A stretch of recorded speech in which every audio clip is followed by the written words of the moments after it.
Oui, vous avez bien lu. Oui, oui, c'est bien ça. Un téléviseur 55 pouces LCD, mini LED, compatible avec de l'Ultra HD, 120 et 144 Hz, HDR10, HDR10+, Dolby Vision, et ça à moins de 600 euros.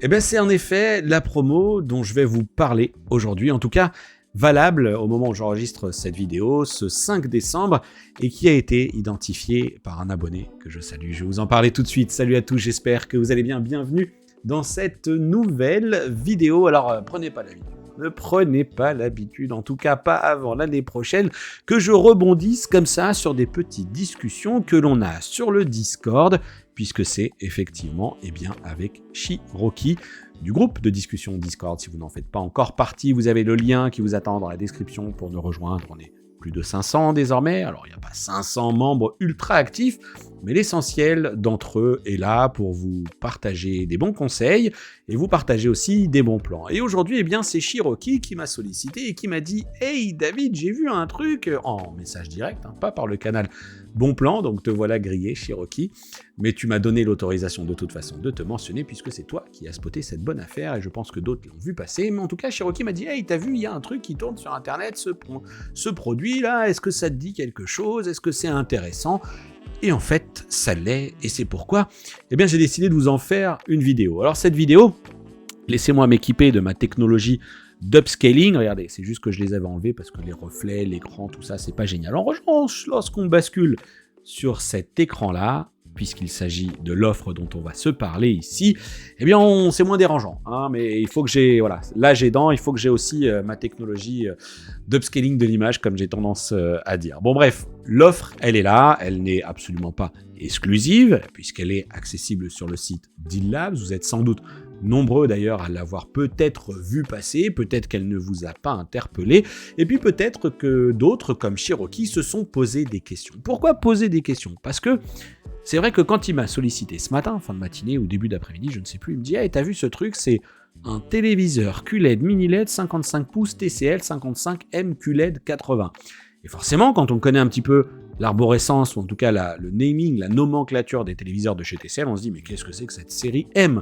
Bon, moi, il m'a fallu à peu près 2 secondes pour identifier et dire à Shiroki « Je pense que c'est ce modèle-là. » J'étais sur le point de partir de chez moi, je ne voulais pas y mettre entre guillemets ma main à couper, mais je lui ai dit voilà, je pense de manière assez fiable, il peut s'agir de ce modèle-là. Quoi qu'il en soit, l'offre qui est là, 55 MQLED 80, 4K, UHD, mini LED, 144 Hz, HDR Premium 1300, Smart TV, 560 euros.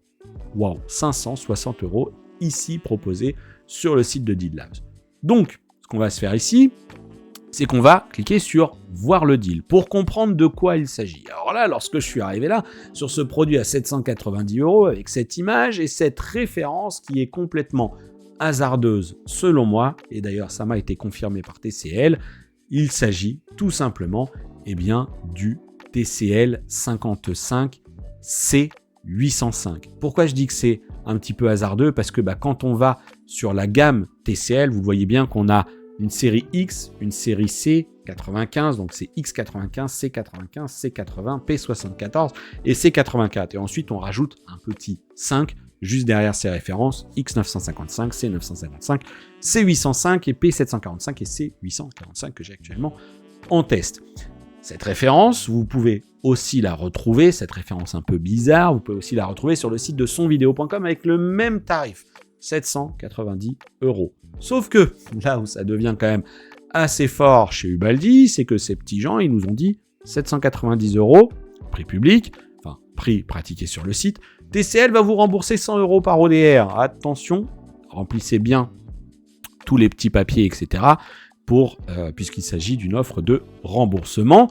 Et sur le site d'Ubaldi, nous avons en plus le code qui va vous offrir moins 15 euros tous les 100 euros d'achat. Code à saisir 15 UBA comme Ubaldi, 4823 et le 15 correspondant donc au montant 15 euros pour 100 euros d'achat. La fiche technique, je vais la télécharger, je vais l'ouvrir. Elle est juste là, on va y revenir.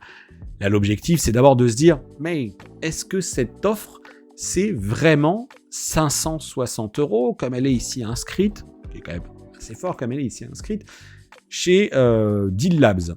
Donc, du coup, on va retenir le petit code 15 UBA 48 23, pack sérénité, 3 ans de garantie supplémentaire sur votre produit. À 129 €, certes, il faut appliquer ça au ratio du prix final du téléviseur. Évidemment, ça va quand même représenter d'une certaine manière une somme par rapport au TV, mais rapporté sur 5 ans de garantie, 129 €, je pense que c'est une extension de garantie quand on prend du TCL, sans dire que c'est plus fragile ou plus résistant que d'autres. Ça peut sembler être intéressant, entre guillemets. Considérez qu'à 129 €, cette extension de garantie, le tarif même de l'extension de garantie n'est pas déconnant. À vous d'en tirer vos conclusions. J'ai vu passer des choses sur le Discord où on vous demandait par exemple 350 € pour l'extension de garantie. Certes, sans doute sur des téléviseurs plus chers aussi. Je pense que l'extension de garantie est calquée notamment sur le prix du TV. C'est une valeur associée. Voilà, bon. Là, à 129, le téléviseur est pas cher, mais l'extension de garantie n'est pas délirante non plus. Allez, je passe sur ce sujet-là. J'ai mon téléviseur et là déjà, première bonne nouvelle, c'est que on note ici que nous avons la livraison gratuite. Alors il y a peut-être des conditions. Voilà. Dans la pièce de votre choix ou devant votre porte, entre parenthèses, à l'étage. Voilà. Donc déjà la livraison est gratuite. Et moi, j'ai quand même déjà fait ma petite simulation. J'applique mon petit code promo et là, je retrouve bien mes 105 € de remise. Donc avec ces 15 € tous les 100 €, et ce qui nous donne donc 685 € auquel il faudra déduire 100 €, ce qui nous emmène à 585 €, sauf si je fais mauvais calcul mental. Mais voilà, je ne comprends donc pas comment comment Deal Labs arrive ici à du 560. Je n'ai pas épluché tout ce qui était mentionné en dessous, etc. On peut commencer à avoir ici quelques caractéristiques techniques qui sont mentionnées ici sur le fait que c'est du Mediatek Pentonic 700, qu'on aurait un local dimming 384 zones pour ce téléviseur mini LED. Attention, ce sont des informations qui sont sourcées sur différents sites partagés. Ce ne sont pas des informations officielles. Si vous allez sur la page de Deal Labs, vous pourrez retrouver une multitude d'informations qui sont donc mentionnées ici. Pour ma part, prudence, puisque quand j'ai fait d'ailleurs le voyage TCL en Pologne, j'ai quand même appris pas mal de petites choses, j'ai quand même vu pas mal de petites choses sur des changements, sur le fait que désormais, les panneaux ne sont pas exactement ce qu'ils étaient par le passé, sur les gestions des mini-LED, etc. Donc sur tout ce qui est zone de rétroéclairage et nombre de mini-LED, je préfère pour l'instant ne pas m'exprimer. Cette fiche technique, j'ai pu la comparer avec ce qui figure sur le site de TCL dans la partie spécification, tout en bas. Bon, on retrouve les différentes choses que j'ai évoquées, Dolby Vision IQ, HDR10+, HDR10 et le fameux processeur AIPQ 3.0. Sauf que si je dis ouvre-moi la fiche produit, vous allez voir, c'est franchement pas ultra joli, et donc je vais plutôt m'intéresser à cette fiche technique là pour identifier les quelques petits points qui sont intéressants. Je vous les ai déjà mentionnés pour l'essentiel.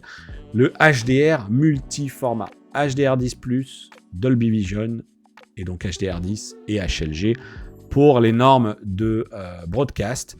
Luminosité annoncée, 1000 nits, traitement avec le Quantum Dot pour élargir la palette colorimétrique, j'ai envie de dire, donc le boost Quantum Dot pour les couleurs. Processeur AIPQ 3.0, quoi vous en dire? Je l'ai actuellement sur le C845. Fluidité du système d'exploitation, c'est indiscutable. On est là sur du Google TV qui marche bien. Donc ce processeur, il va vite. Il fait tourner correctement Google TV. Il est réactif aussi dans les commandes vocales. Télécommande avec un micro intégré. Vous pourrez solliciter Google Assistant pour lui demander d'éteindre les lumières du salon, fermer les volets du salon par exemple. C'est le genre de choses qui m'arrive de faire depuis, pourquoi pas, le téléviseur. J'ai pas envie de me lever pour aller chercher l'interrupteur de la lumière ou du volet, et je passe par la télécommande tout simplement, ou pourquoi pas par l'enceinte connectée à distance. C'est le genre de choses qui fonctionnent également très très bien. Et puis vous pourrez aussi changer de chaîne, régler le volume, etc. Ce sont des petites commandes. Sur la partie plutôt technique cette fois-ci du processeur, attention, sur le C845 qui, lui, techniquement est beaucoup plus sérieux, plus de nombre de zones, plus de mini-LED, etc. J'y reviendrai dans une prochaine vidéo et dans le test du C845, mais aussi du voyage que j'ai pu faire en Pologne, encore une fois, ou les propos que j'ai collectés sur place, notamment auprès de Christian, qui est basé à Angers, en France, qui travaille avec les équipes de TCL Pologne pour faire entendre, d'une certaine manière, faire entendre raison à la Chine sur la nécessité de les écouter un petit peu plus sur les configurations des téléviseurs en sortie de boîte et sur ce qu'il faut faire sur le côté processeur. Le processeur traite correctement les sources. C'est encore pas la grosse panacée. Je pense qu'il y a encore matière à améliorer les choses. En tout cas, il y a matière surtout à ne pas sortir du mode film. Pas de mode filmmaker et je le regrette parce que ça aurait permis d'avoir quelque chose, d'avoir un mode film personnalisé, d'avoir un mode filmmaker un petit peu pour les contenus qu'on irait chercher pour du HDR. Je m'explique, lorsqu'on a fait les mesures du C805 et du C955 par exemple, le C805 sorti de carton, et le C845 d'ailleurs que j'ai actuellement en test, sorti de carton, ça envoie mais tellement de luminosité, c'est beaucoup trop, vraiment beaucoup trop pour les contenus SDR. Alors pour les contenus HDR, ça va, c'est juste que c'est adapté pour le HDR. Pour le SDR, on se retrouve avec un truc qui est quand même très très très violent d'une certaine manière, enfin c'est bien punchy. Alors lorsqu'on est en journée, qu'on a tous les volets ouverts et tout ça, ça revient correctement. L'effet de bord, c'est que lorsque l'on quitte ce fameux mode cinéma, eh bien, on a du peaking, on a des technologies qui essayent d'améliorer un signal et qui le font globalement assez mal sur des signaux notamment de basse définition. Si vous l'alimentez avec du Full HD, du Blu-ray, etc., via des sources externes, la platine, une shield ou même des services de streaming, dans l'ensemble, ça se passe un peu mieux que ce que j'avais pu constater l'an dernier. Et donc, on peut espérer que sur le C805, qui, si réellement il reprend la plateforme avec le Pentonic 700, c'est plutôt une bonne nouvelle. Donc, là-dessus, j'ai envie de dire que ça commence à aller un peu mieux. Par contre, sur les sources un petit peu plus dégradées, la TNT, dès qu'on sort du mode cinéma, ça devient n'importe quoi en colorimétrie. Enfin, du mode film, ça devient n'importe quoi en matière de traitement, fluidité, etc. Bref, à ne pas faire. Il faut l'avoir en tête. Il faut avoir en tête que ce C805 est bien punchy. 1000 nits qui sont annoncés ici. Ça crée des effets de bord. Lorsque j'ai pu constater, moi, sur le 85 et 98, qui je pense affichent des luminosités encore supérieures, et bien lorsqu'on se décalait un petit peu sur la projection des mires, des contenus, etc., on avait effectivement un effet de blooming. Donc ça va être un des effets pervers à tenter de maîtriser au mieux par les menus de l'appareil, tout simplement. Vraiment, on est sur une logique aujourd'hui, sortie de carton, ces téléviseurs, ils envoient grave avec cette technologie mini LED, et forcément, ça a des effets de bord avec la technologie LCD cette fois-ci, qui du coup, technologie LCD plus rétroéclairage mini LED puissant, ça donne lieu à des choses qui peuvent ne pas être toujours très très flatteuses. Est-ce que ce sera le cas sur ce 55 pouces ? J'en sais rien. Ce que je vous recommande, en tout cas, si vous craquez, c'est, en tout cas, si vous souhaitez craquer, ayez des attentes, je pense, assez modestes, ayez cela en tête et sachez que je pense qu'on peut arriver sur quelque chose d'intéressant avec évidemment des attentes qui sont mises en corrélation avec le prix. Typiquement, Shiroki me disait ça va remplacer un téléviseur qui a plus de 10 ans ou qu'il a depuis une dizaine d'années, donc lui il va faire un saut technologique qui était assez important. Une personne me disait C745 ou C805, j'avais dit C805, tu vas être sur une plateforme mini LED par rapport à un C745 qui n'était pas du mini LED, donc il va quand même mieux maîtriser ses effets de booming, une plateforme plus récente avec un processeur plus récent, donc voilà, le choix était vite fait d'une certaine manière. Là où je vous en appelle à être prudent, c'est sur vos attentes, ce que vous allez souhaiter faire avec. Encore une fois, sur le papier, au-delà de toutes les compatibilités HDR qui sont mentionnées ici, on a des choses qui sont sérieuses. On a un processeur qui gère 2 prises HDMI 2 points. Là, elles sont mentionnées comme étant 4 fois HDMI 2 points. Non, vous n'allez pas nous raconter des histoires. Ça, c'est le petit coup de Trafalgar. C'est 2 prises HDMI 2 points, mais avec une prise HDMI à 144 Hz. Historiquement la prise HDMI 1, une prise HDMI Ultra HD, bien sûr, une prise HDMI 2 points pour de l'Ultra HD à 120 Hz, et les 2 autres prises seront de l'Ultra HD à 60, les prises 3 et 4, et on a quand même de mentionner ici que la prise iArc sera sur la prise HDMI 4, et avec une petite bonne nouvelle quand même, c'est que sur du 2160p, donc sur de l'Ultra HD, on peut faire du 120 Hz en 444 12 bits ou faire du 144 Hz en 444 à 10 bits. Et ça, c'est plutôt aussi une bonne nouvelle, encore une fois, qui semble placer cette dalle comme étant quelque chose de récent, tout simplement, d'actuel, en tout cas, avec un système audio, attention, là aussi, on ne va pas en attendre quelque chose de magnifique. On est sur un système audio stéréo, 2 x 15 watts, prétention modeste. Même si ici, on nous dit qualité du son Onkyo, on n'a pas le caisson de basse, on n'a pas tout ça.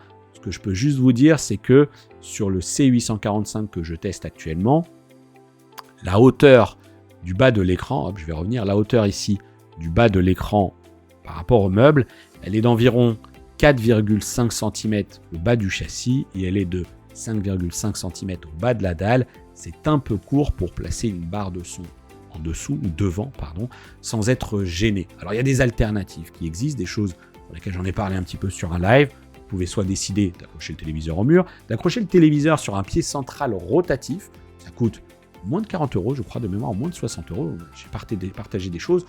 Célèbre boutique en ligne avec des liens d'affiliation, notamment si vous le souhaitez. Amazon, avec un pied sur lequel on installe le télé, un peu comme une accroche VESA. Ça vient se prendre sur les systèmes VESA et ça permet de l'ajuster en hauteur et ça permet de le tourner aussi. Ça peut être pas mal dans cette logique de téléviseur LCD à pas cher qui va avoir du mal à maîtriser son blooming. Le blooming, on en parle.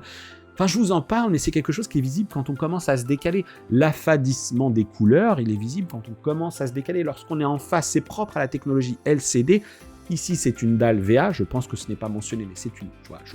ce n'est pas mentionné, mais je pense que c'est une dalle VA. Donc, c'est valable. Ça s'applique surtout quand on commence à se mettre en biais. Donc, si jamais vous avez plusieurs configurations de consommation de vos programmes, c'est-à-dire que moi, mon salon, il est tout en longueur. Vous commencez à le connaître. Salon, la télé donne sur l'îlot central de la cuisine et le canapé, lui, il est un petit peu décalé. Et donc, du coup, moi, si je peux légèrement pivoter la télé, je retrouve tout simplement une image en face et ça compense. Et ça peut être compensé aussi par un plateau tournant TV que j'ai recommandé notamment aujourd'hui à un abonné en lui disant si tu n'es pas satisfait d'une autre solution accroche murale, machin, pourquoi ne pas opter pour un plateau TV? Prenez quelque chose de correct, d'esthétique qui va vous le rehausser un petit peu et vous permettre d'orienter la télé. Ça aussi, c'est pas excessif dans l'achat, il en existe quelques-uns, ça va de produits d'une vingtaine, trentaine d'euros, prenez quelque chose d'assez fiable, et surtout quelque chose de valable par rapport au poids du téléviseur, et d'esthétique aussi. Il y a un HAMA par exemple, donc HAMA, propose un plateau en verre plutôt élégant, etc. Des trucs un peu à 40 €, je dis pas que c'est donné, mais pourquoi pas, pour un truc qui a un pied central, si ça peut vous permettre, consultez bien les fiches techniques, si ça peut vous permettre d'améliorer, là, attention, parce que c'est pied de table, mais est-ce que ça va aller gérer? Si, vous voyez, faut consulter les fiches techniques, on va pas tous faire ici, parce qu'en plus, il y a un modèle large à 76 €, on va pas tous faire ici, vous avez compris, c'est pas l'objectif, mais si vous n'avez pas de gros budget, pensez malin, c'est-à-dire que, le téléviseur, il va avoir des effets de bord sur son rétroéclairage, mais peut-être que c'est facile à corriger. Voilà, c'est ça que je veux vous dire.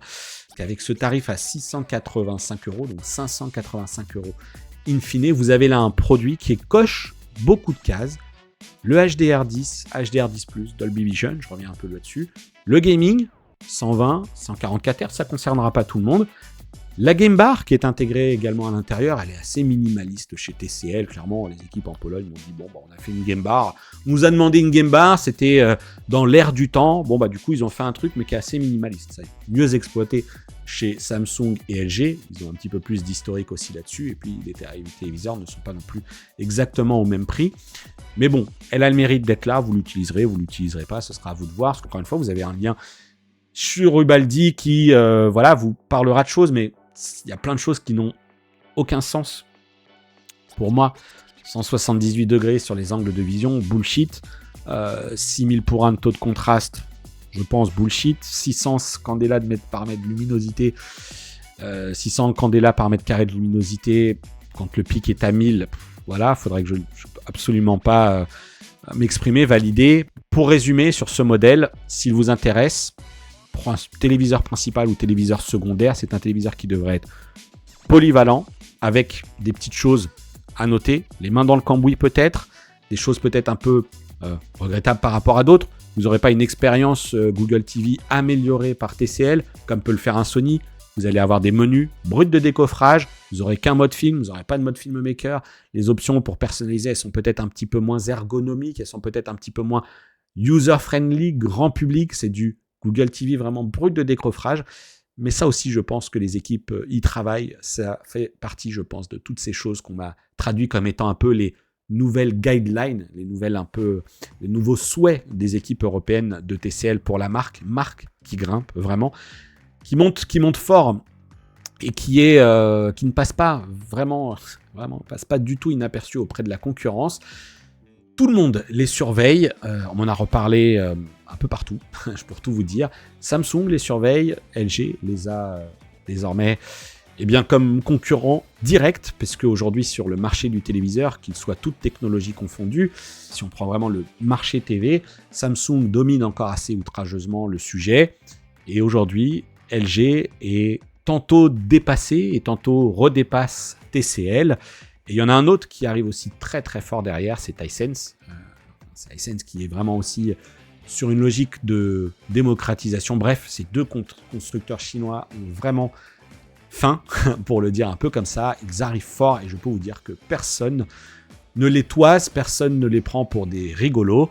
TCL nous a montré en Pologne que c'est un industriel adossé à CSOT, qui est le constructeur des panneaux, constructeur de panneaux LCD pour Samsung également et pour d'autres.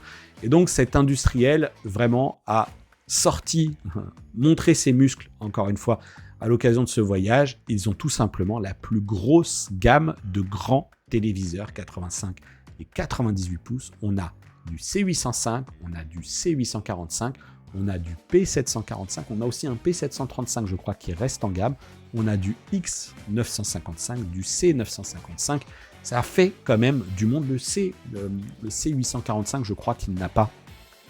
Il me semble que le C845, je crois qu'il n'a pas de 98. Mais il a un 85. On va regarder ça tout de suite. Voilà, il y a le 85, mais il n'y a pas encore de 98 sur le C845. Donc le gars, cette marque, les gens, a envie de démocratiser le mini LED et a envie aussi de démocratiser les très très très grandes tailles.